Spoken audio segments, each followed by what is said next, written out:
There's been something I've been thinking about a lot lately. It's something you won't learn in your economics class at uni. It's something that can make or break your career. It's about how to turn anger into something highly essential for your progress in work and in life. Now let me tell you why I am uniquely qualified to talk about this. For one, I've studied economics in combination with another subject for the past 4 years, so I know that side, and I've also had the pleasure to be working full-time during all that time in the real business world. I'm talking about talking to investors, founding my own startup, and really fulfilling a vision that's in your head, so you could say I have learned to love both sides. It started when I was 15 years old. I always wanted to be my own boss and have my own startup, so naturally I started looking up books that were about entrepreneurship. I started buying up all the books that the students used in the first semester. I was about 17 and I read every one of these books. I highlighted every word, not only because my English was not strong enough and I had to look up every word, but also because it was very interesting and new to me. So after every book I was hoping to find an idea that I could work on myself, but sadly that moment never came, and I was wondering if reading all these books was actually the right way to go about this. I started looking elsewhere for answers. I started reading Fortune and Forbes magazine. I was hoping for some in-depth interviews with some personalities like Marissa Mayer, Sheryl Sandberg. I was looking for people to look up to, and yeah, these magazines did a great job in doing that. I understood why these amazing personalities would move their business in one direction instead of the other, but still it didn't quite motivate me to get off that damn couch and stop watching Netflix. You know how difficult that can be. So yeah, my sister picked up on my mood. She literally picked me up from that sofa. I was like, hey, yeah, we need to go shopping just to get your mind off things so you do something else, and just reading books and magazines at home all alone. It's like, okay, guys, that was her best idea yet. Let me tell you a little story on why we went to a sneaker shop, and there the guy would show us automatically to the women's section.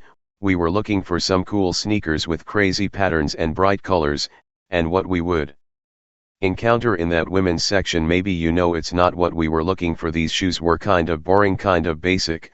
I mean, you see what kind of shoes I like, not what I wanted, and we thought we were at the wrong store as our eyes glanced over to the other side, and I was like, oh shit, is what I've been looking for. But the guy said, oh no, that's the men's section, no need to go there. Really? I was like, why? Like, we don't have your size.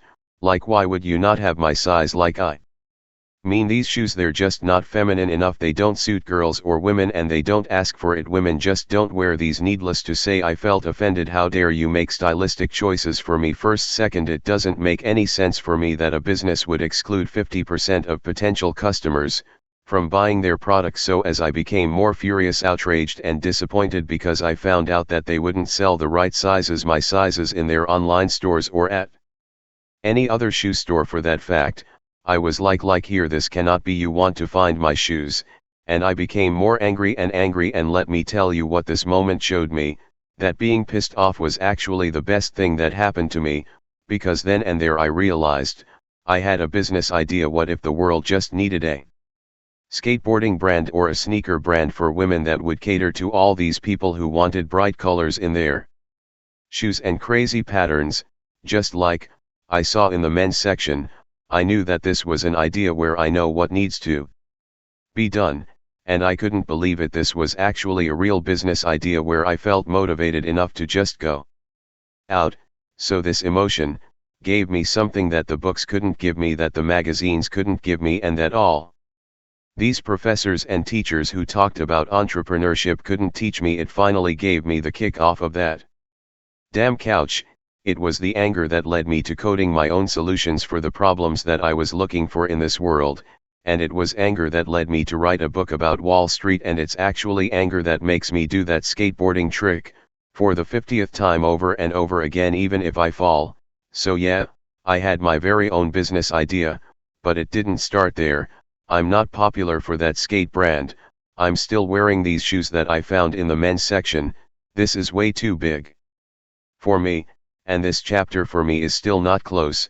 So yeah, I'm still angry, and for a while I challenged myself to write down 10 business ideas every day. At first I had my problems with it because I asked myself the question, Okay, how can I make money off of something? But that question later changed into what pissed me off today, and how can I make something, or how can I make sure that I'm not pissed off tomorrow, about the same thing obviously.